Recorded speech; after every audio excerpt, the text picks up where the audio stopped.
नमस्कार स्टूडेंट, कैसे हैं आप। मैं आज अपने प्रॉमिस के मुताबिक लेके आया हूँ stability of carbocation, factor affecting stability of carbocation. Carbocation की स्टेबिलिटी को कौन कौन से कारक प्रभावित करते हैं, ये आपको लेके चलता हूँ। इसके पहले मैंने आपको पहले वीडियो में कार्बोकैटायन कैसे बनते हैं, क्या है कार्बोकैटायन, ये सब बताया। और रिएक्शन मैकेनिज्म की इस सीरीज का ये महत्वपूर्ण पार्ट है।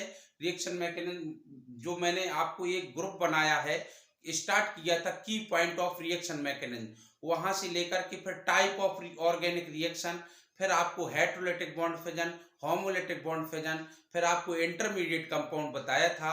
वो इंटरमीडिएट कंपाउंड 6 प्रकार के होते हैं।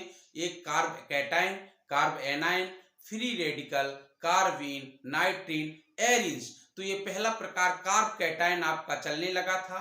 कार्ब कैटायन बनाने के मेथड आपको बता दिए थे कि किस किस रिएक्शन में कार्ब कैटायन बनेंगे। अब कार्ब कैटायन की स्टेबिलिटी की बात आ गई, तो factor affecting of stability of carb cation are following. अच्छा, यानी कि कितने कारकों पर डिपेंड करता है, तो ये बेटा डिपेंड करता है नंबर 1 इंडक्टिव इफेक्ट पर, ठीक है ना। और ये दूसरा नंबर डिपेंड करता है आपका रेजोनेंस पर। तीसरा डिपेंड करता है आप हाइपर कंजुगेशन पर।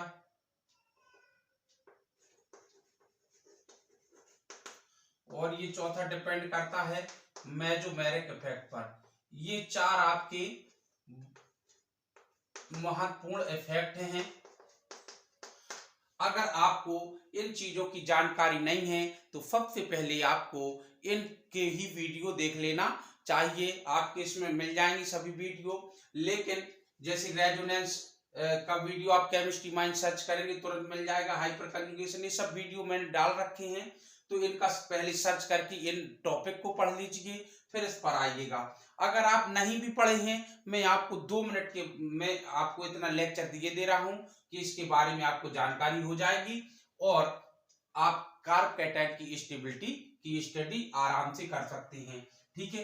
अच्छा, अब समस्या इस बात की आती है कि कभी कभी हमें इनकी जानकारी भी होती है, लेकिन हम कार्ब कैटायन की स्टेबिलिटी क्लियर नहीं कर पाते हैं। इसलिए क्लियर नहीं कर पाती हैं क्योंकि हमें सीक्वेंस पता नहीं होता है बेटा, इसलिए क्लियर नहीं कर पाती हैं। तो स्टेबिलिटी ऑफ कार्ब कैटायन पर डिपेंड तो करती है, और कैसे डिपेंड करती है ये बहुत महत्वपूर्ण है। तो हम लिखेंगे स्टेबिलिटी ऑफ कार्ब कैटायन।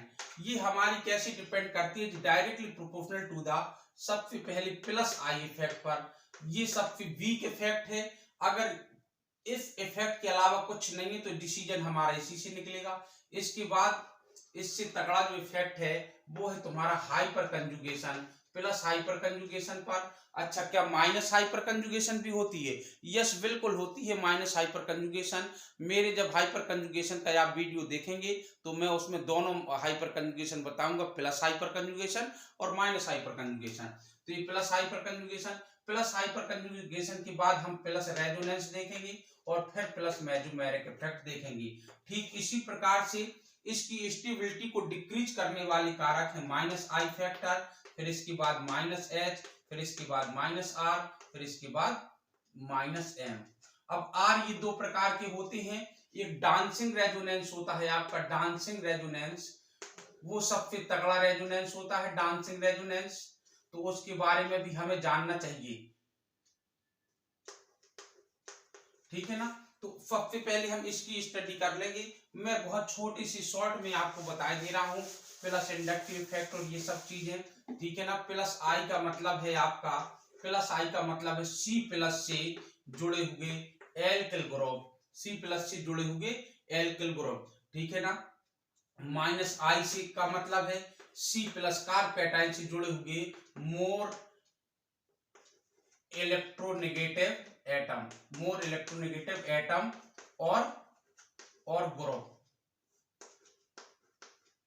जैसे खास तौर से fluorine, chlorine, bromine, iodine OR OH इस टाइप के ग्रुप, ये माइनस आई से इधर, मतलब माइनस आई प्लस आई का मैंने बताया कि आपको पर्सनल वीडियो देखना चाहिए तभी काम चलेगा। मैं इधर थोड़ा सा और बता देता हूं इतना।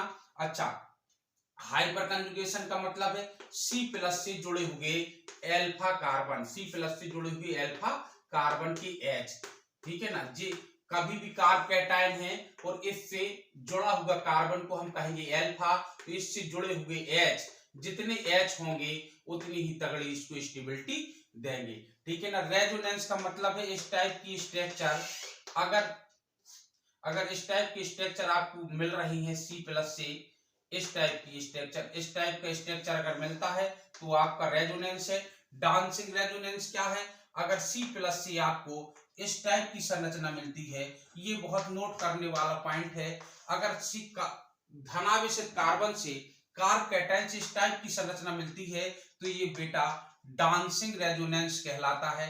डांसिंग रेजोनेंस को शो करेगा, डांसिंग रेजोनेंस को शो करेगा, और ये सबसे पावरफुल इफेक्ट होता है, ये सबसे पावरफुल इफेक्ट होता है आपका, अर्थात ऐसी कार्ब कैटायन की स्टेबिलिटी सबसे ज्यादा हो जाती है, ठीक है ना। मेसोमेरिक इफेक्ट क्या है? जब C+ से आपका कोई ऐसा एटम जुड़ा हो जिसके पास लोन पेयर इलेक्ट्रॉन्स हैं तो ये +M इफेक्ट शो करने लगेगा आपको। इतने में आपको कार्ब कैटायन की स्टेबिलिटी कंप्लीट हो जाएगी, ठीक है ना। मैं इधर से चलता हूं, ठीक है।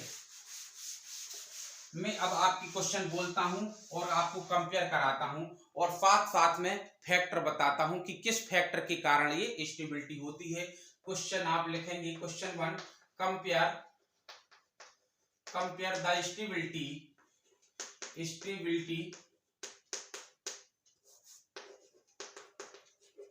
गिवन कार्ब कैटायन में दे रहा हूं, इनकी स्टेबिलिटी को आपको कंपेयर करना है। इतना जो शॉर्ट मैंने लेक्चर दिया है इसकी मदद से आप शायद कंपेयर कर पाएंगे। देखना जरा, मैं स्टार्ट करता हूं। देखिएगा बेटा, ये आपका कार्ब कैटायन CH3+ और ये दूसरा कार्ब कैटायन है CH3 सिंगल बॉन्ड CH2+। अब दोनों की कंपेयर करना है तो ये ज्यादा स्टेबल है। इसका रीजन क्या है? देखिए, इसका रीजन, इसमें कोई इफेक्ट कार्य नहीं करता है। जो हाइड्रोजन का इफेक्ट होता है +H+I इफेक्ट जो हाइड्रोजन का होता है, it is very very weak, बहुत वीक होता है, जिसकी हमें कंपेयर भी नहीं करना चाहिए, ठीक है ना। तो ये बहुत, इसमें कोई इफेक्ट नहीं कार्य कर रहा है। इसमें देखो, ये धनावेशित कार्बन है बेटा, ये CH3 ग्रुप, देखना जरा, इधर ही को समझना है तुमको। ये CH3 ग्रुप तुम्हारा दो प्रकार के इफेक्ट डाल रहा है। एक तो दे रहा है इसको +I इफेक्ट और दूसरा दे रहा है hyper conjugation effect, H+H effect दे रहा है, +H इफेक्ट। क्यों दे रहा है H इफेक्ट? देख लीजिए, मैंने अभी इशारा किया था, ये धन आवेशित कार्बन है और धन आवेशित कार्बन से जुड़ा कार्बन अल्फा है, अल्फा कार्बन से जुड़े हाइड्रोजन अल्फा H हैं, अल्फा H कितने हैं? 3 हैं। तो जितने ज्यादा अल्फा H होंगे उतना ही ज्यादा कार्ब कैटायन की स्टेबिलिटी होगी। यानी कि मैं शॉर्ट में लिख सकता हूँ, stability of carb cation is directly proportional to the number of alpha H। जितने ज्यादा अल्फा H होंगे उतनी ही तगड़ी उस पर हाइपर कंजुगेशन लगेगी, और ये रूल तुम्हारा तब तक कार्य करेगा जब तक कार्ब कैटायन में रेजोनेंस मेसोमेरिक जैसे फैक्टर कार्य नहीं करने लगेंगे। तो आई होप क्लियर, ये कौन ज्यादा स्टेबल है, ये है, ठीक है। दूसरा क्वेश्चन देखें, मैं धीरे धीरे क्वेश्चन करके बताता हूं। आपको ऐसे बिल्कुल याद नहीं करना है कि जिसकी डिग्री ज्यादा हो वो ज्यादा स्टेबल है, उसमें कहीं कहीं आप परेशान हो जाएंगे। देखिए कैसे परेशान हो जाएंगे। देखो, अब मैं कंपेयर, दो की कंपेयर करा दी, अब मैं इसकी कंपेयर कराता हूं। CH3 single bond CH2+ and CH3 single bond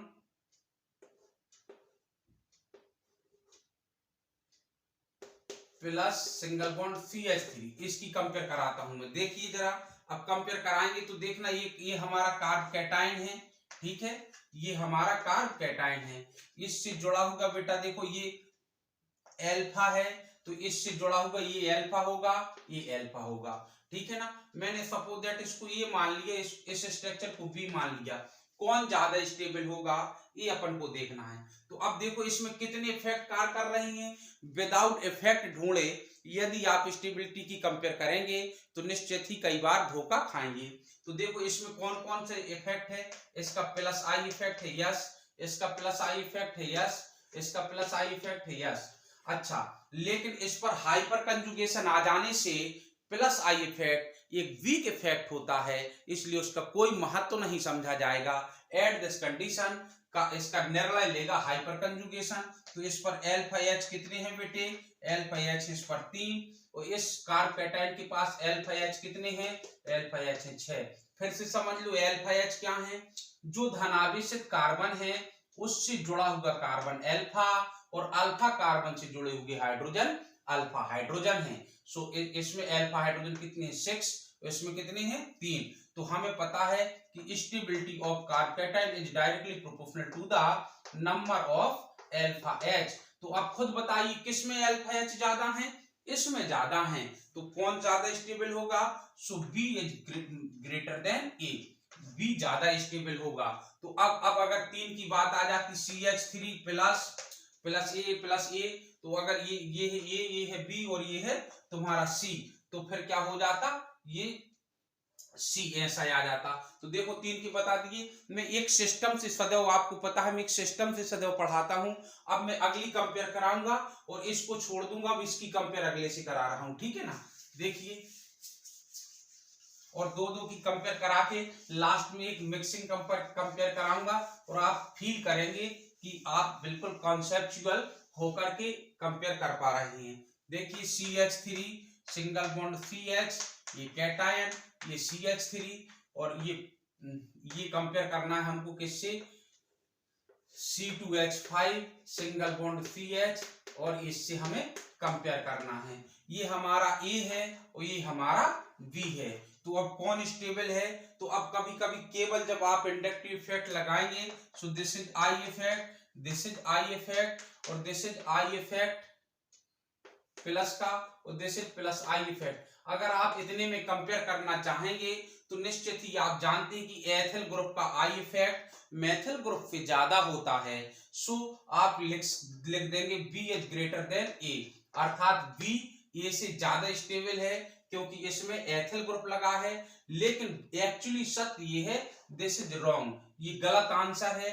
सही आंसर है आपका ए इज ग्रेटर देन वी। अरे ये सर क्या हो गया, यही तो तमाशा है आपका, ये आप जो है कंफ्यूज हो जाते हैं तो परेशान हो जाते हैं। देखना कैसे, क्योंकि आपने केवल इंडक्टिव इफेक्ट का सहारा लिया जो कि सबसे पुअर इफेक्ट है, जबकि इसमें हाइपर कंजुगेशन हो रहा है। कैसे पता हाइपर कंजुगेशन हो रहा है, वही तो बोला बेटा। सबसे पहले कार्ब कैटायन देख लो, कार्ब कैटायन से जुड़े हुए कार्बन को अल्फा बोल दो, सो this is alpha, so this is alpha. अब जो इधर जो तुम्हें दिखाई दे रहा है इसको पहचानना बहुत जरूरी है, इसलिए हमें संरचना आने बहुत जरूरी है। ये देखिए, ये कुछ इस टाइप का है, ये इस टाइप का है कि नहीं है, तो ये हमारा कार्ब कैटायन होगा। अब बताओ बेटा, ये अल्फा होगा, ये तो बीटा हो गया, ये अल्फा है। तो अब तुम खुद सेंस लगाओ इस संरचना में, बी संरचना में बताइए इसमें कितने अल्फा एच हैं। अल्फा एच बराबर कितने हैं, देखो 3 और ये 2, 5, कितने हैं 5। और इस संरचना में अल्फा एच देखिए आप, अल्फा एच इस संरचना में देखिए 3 अल्फा एच जे हैं, 3 अल्फा एच जे हैं, तो इसमें कितने हो गए बेटे 6, कितने अल्फा एच हो गए 6। और आपको पता है stability of carb cation is directly proportional to the number of alpha H, जिसमें अल्फा एच ज्यादा होंगे उस पर हाइपर कंजुगेशन इफेक्ट ज्यादा होगा और वह कार्ब कैटायन ज्यादा स्टेबल हो जाता है। सो हम कह सकते हैं A is more stable comparative than B. आ गया समझ में, बिल्कुल समझ में आ गया होगा आई होप, ठीक है। अगर नहीं आ रहा है तो मैं अब एक अगला एग्जांपल देता हूं, उस पर आप समझिए। अब देखिए मैं फिर से बता दूं, ये फैक्टर तब तक हावी रहते हैं, डोमिनेट रहते हैं जब तक संरचना में रेजोनेंस इफेक्ट और मेसोमेरिक इफेक्ट कार्य ना करे, तब तक हाइपर कंजुगेशन इफेक्ट डोमिनेट रहता है। क्या है हाइपर कंजुगेशन, मैंने पहले बताया था, धन आवेशित कार्बन से यदि ऐसा कार्बन जुड़ा हो जिस पर हाइड्रोजन हो, ठीक है ना, तो वो हाइपर कंजुगेशन इफेक्ट देता है। बाकी ज्यादा नॉलेज के लिए आप संपर्क करें personal video of hyper conjugation. Okay,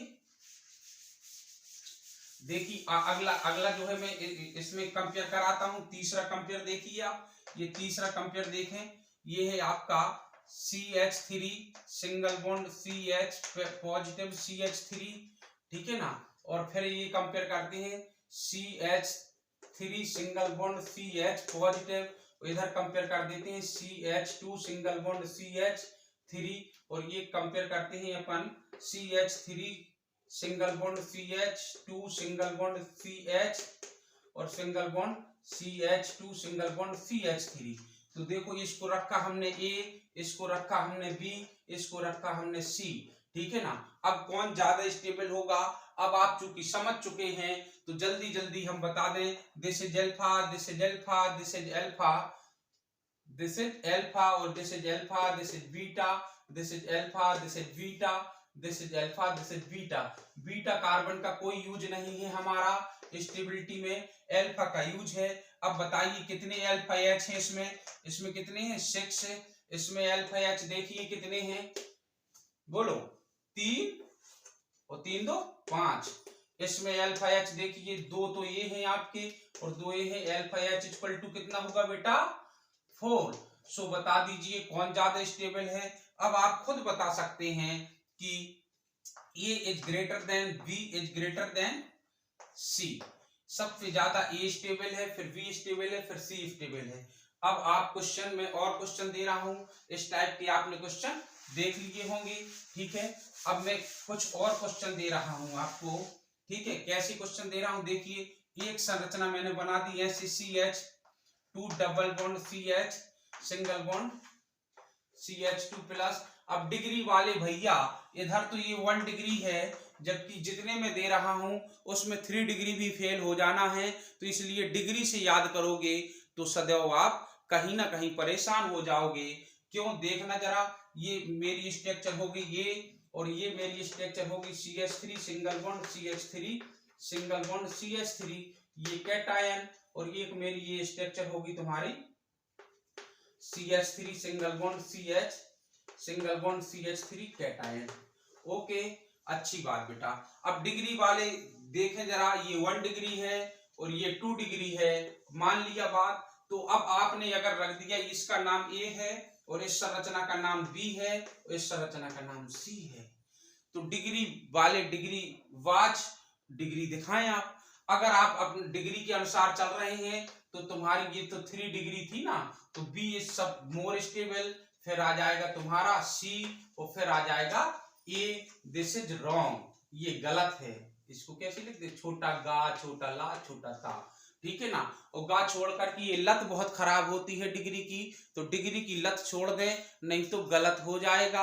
आप कंसेप्ट पढ़ें, कंसेप्ट पढ़ें तो देखिए बेटा इसमें रेजोनेंस है कि नहीं है। रेजोनेंस कैसे पता, आप रेजोनेंस का वीडियो देखिए। देखिए इस एटम का नाम है A है, ये सिंगल बॉन्ड B है, ये डबल बॉन्ड C है, इस पे कैटायन है, तो ऐसी कंडीशन पे रेजोनेंस होता है। तो इसमें कौन सा फैक्टर है, रेजोनेंस है। इस पर इंडक्टिव इफेक्ट के अलावा दिस इज अल्फा और दिस इज अल्फा। देखो ये कार्ब कैटायन है, ये वाला तुम्हारा कार्ब धनाभिषिक्त कार्बन से जुड़े हुए कार्बन अल्फा, धनाभिषिक्त कार्बन है ये, this is alpha, this is alpha.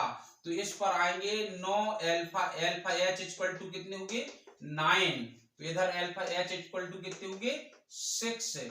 तो देखिए अल्फा H की चलती डोमिनेट तब तक रहता है, हावी तब तक रहता है जब तक रेजोनेंस ना आया हो। अब देखो इधर रेजोनेंस आ गया तो इनकी जो हाइपर कंजुगेशन की चलती होगी, यहाँ लड़ाई दंगे करते रहेंगे, ये तो फाइनल मैच खेलने चला गया। सबसे ज्यादा स्टेबल होगा A। अब फिर क्या, इन दोनों में देखो, इन दोनों में इसके पास 9 H हैं, इसके पास 6 H हैं, तो सेकंड पोजीशन पर पहुंच गया B और थर्ड पोजीशन पर पहुंचा C। तो ये स्टेबिलिटी का आपका क्रम सही है और ये क्रम आपका गलत था। आई होप दिस इज क्लियर, बिल्कुल क्लियर हो गया होगा, ठीक है। तो कार्ब कैटायन की स्टेबिलिटी ये है आपकी, और मैं कुछ कंपेयर कराता हूं आपकी अभी। करा दे कंपेयर, ओके। अभी देखो कंपेयर कराता हूं मैं, CH3 सिंगल बॉन्ड,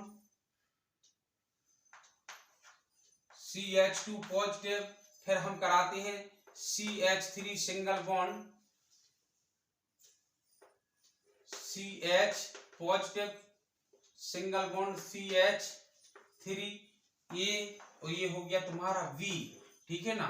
अच्छा, अब तुम्हारा एक और मैं करा देता हूं CH2 पॉजिटिव और सिंगल बॉन्ड OH, ये हो गया C। अब कौन सा स्टेबल है, तो अब देखो माइनस इंडक्टिव इफेक्ट वाले प्यारे बच्चों, वो वाला कंसेप्ट तुम लगा दोगे तो इधर माइनस आई इफेक्ट है, इधर प्लस आई इफेक्ट है, इधर प्लस आई इफेक्ट है और इधर प्लस आई इफेक्ट है। तो केवल आई इफेक्ट जानने वाले बच्चों, अगर तुम उसको लगाओगे सबसे पहले तो तुम्हारा ये सबसे घटिया स्टेबल हो जाएगा, सबसे बढ़िया स्टेबल होगा तुम्हारा इसमें B, फिर होगा तुम्हारा A और फिर होगा तुम्हारा C, और दिस इज रॉन्ग, गावाली लत, यानी कि गा लत, क्योंकि ये जो गंदी लत जो पड़ गई है वो गलत की ओर ले जाएगी। अच्छा, कंसेप्ट क्या है तुम्हारा, सबसे पहले इसमें पूरे फैक्टर आप देखिए कंप्लीट। तो इसमें देखिए ये धनावेशित कार्बन है, बोलो यस और नो, तो ये अल्फा कार्बन है, ये धनावेशित कार्बन है तो ये अल्फा है, ये अल्फा है। अच्छा, ये धनावेशित कार्बन है और इससे जुड़ा हुआ ये जो एटम है इसके पास लोन पेयर है, तो इसमें आएगा बेटा प्लस एम इफेक्ट। क्या आएगा, प्लस एम इफेक्ट। वो आपको पता है stability of carbocation is directly proportional to the, बहुत चुनुवादी आई इफेक्ट प्रभाव डालता है, फिर इससे तगड़ा इफेक्ट डालता है H, फिर इससे तगड़ा डालता है R, फिर इससे तगड़ा डालता है प्लस एम इफेक्ट। तो इसमें सबसे हैवी इफेक्ट कार्य कर रहा है प्लस एम, जो कि इसको स्टेबिलिटी बढ़ाएगा। तो इसलिए सही क्रम होगा, सबसे ज्यादा स्टेबल होगा तुम्हारा C और फिर होगा तुम्हारा B, ये हाइपर कंजुगेशन के कारण है, फिर होगा तुम्हारा A, ठीक है। So I hope this is clear, ये समझ में आया होगा आपको बिल्कुल। मैं और भी कुछ कंपेयर आपको कराता हूं, ठीक है ना, और इतनी कंपेयर कराई दे रहा हूं कि आप कार्बोकैटायन की स्टेबिलिटी कंप्लीटली समझ पाएंगे, और जब कार्बोकैटायन की आप स्टेबिलिटी समझ पाएंगे तो फिर कार्बोकैटायन का रीअरेंजमेंट समझेंगे, और रीअरेंजमेंट के साथ साथ कहाँ रिंग एक्सपेंशन होती है, कहाँ रिंग कंट्रैक्शन होती है, वो भी समझेंगे। तो इस वीडियो में मैं पहले स्टेबिलिटी ही आपको दिखा रहा हूं। देखिए कंपेयर कीजिए, आप कंपेयर करें, कंपेयर द लगा दो महान स्टेबिलिटी। वैसे महान हो या ना हो, लेकिन केमिस्ट्री वाले जानते हैं कि कार्बोकैटायन बहुत ही महान है। अगर हम कार्बोकैटायन की स्टेबिलिटी नहीं जान पाएंगे तो हमारी पूरी रामलीला फैल होती रहती है, कहीं भी हम रिएक्शन मैकेनिज्म का कुछ नहीं पढ़ पाते हैं, ठीक है ना। तो कंपेयर करें, ये पॉइंट दे दिया बेटे, ये और ये पॉइंट दे दिया हमने।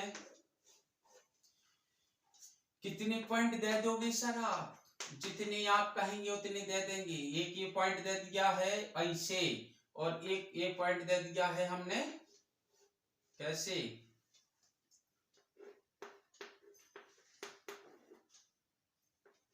ऐसे ऐसे, और एक पॉइंट हमने दे दिया है CH2 पॉजिटिव ऐसे। इसका नाम दिया हमने A, इसका नाम हमने दिया B, इसका नाम हमने दिया C, इसका नाम दिया हमने D। तो सबसे ज्यादा स्टेबल सबसे पहले फैक्टर ढूंढो बच्चों। इधर देखें ये कार्बोकैटायन है, तो ये this is alpha, this is alpha, ये कार्बोकैटायन है तो इसको मान लो A, इसको मान लो B, इसको मान लो C। देखो बहुआ, ये single bond B, double bond C, देखो रेजोनेंस वाली घटना आ गई कि नहीं आ गई, ठीक है ना। तो इधर तो हाइपर कंजुगेशन कार्य कर रहा है, इधर आपका रेजोनेंस आ चुका है। इधर देखें जरा, ये रेजोनेंस आ गई कि नहीं आ गई, ये सिंगल बॉन्ड B, ये C, रेजोनेंस आ गई। अब रेजोनेंस के बाद ये फिर रेजोनेंस आ गई, डबल डबल रेजोनेंस हो गया, दुगना रेजोनेंस हो गया। अच्छा, तो इधर क्या है, इधर कुछ नहीं है, मुझे लगता है भूल गए क्या, इसमें सबसे हाई पावर का डांसिंग रेजोनेंस छुपा है। क्या है, डांसिंग रेजोनेंस, डांसिंग रेजोनेंस। तो देखिएगा जिसमें डांसिंग रेजोनेंस होता है, ये बहुत पावरफुल इफेक्ट है। तो सबसे ज्यादा स्टेबल इसमें होगा आपका डी, फिर कौन सा होगा, फिर होगा आपका सी, फिर कौन सा होगा, फिर होगा आपका बी, फिर कौन सा होगा। इसमें देखिएगा 4 हाइड्रोजन है, लेकिन रेजोनेंस तो कहीं नहीं है, तो फिर होगा ये। तो ये इसकी स्टेबिलिटी का ऑर्डर होगा, स्टेबिलिटी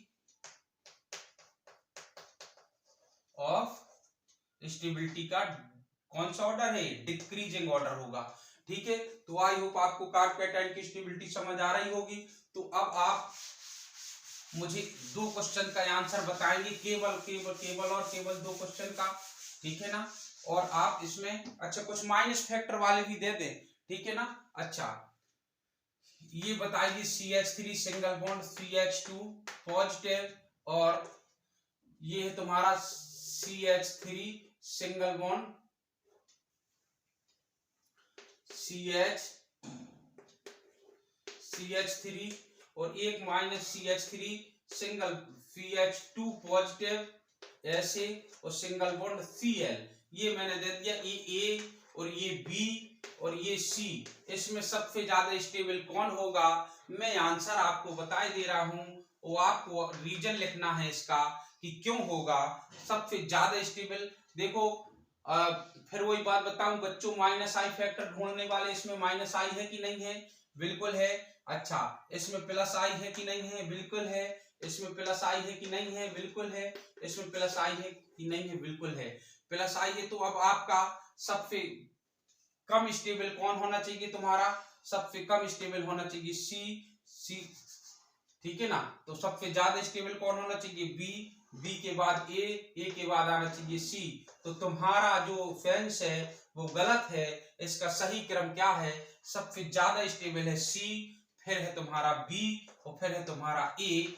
ये स्टेबिलिटी का क्रम है, स्टेबिलिटी का डिक्रीजिंग क्रम है, ठीक है ना। ये आपका सही आंसर है। ये सही आंसर क्यों आया, ये मुझे कमेंट्स करके आप बताइएगा कि इसका सी सबसे ज्यादा स्टेबल क्यों हो गया।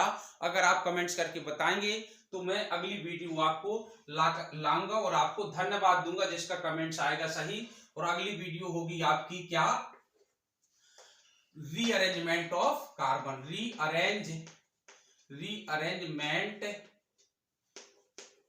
Of carbocation. Rearrangement of carbocation में मैं इसका रीअरेंजमेंट होना बताऊंगा और रिंग का एक्सपेंशन तथा रिंग का कंट्रैक्शन बताऊंगा। तब तक के लिए जय हिंद, बाय बाय। लेकिन ध्यान रहे यदि आप इसका रीजन नहीं जान पाते हैं तो कमेंट्स करके ये भी बोल देना कि सर इसका आप अगले वीडियो में रीजन बताइएगा, तो मैं इसका रीजन पहले बताऊंगा दोस्तों और फिर ये वीडियो आपको दूंगा। जय हिंद, जय भारत।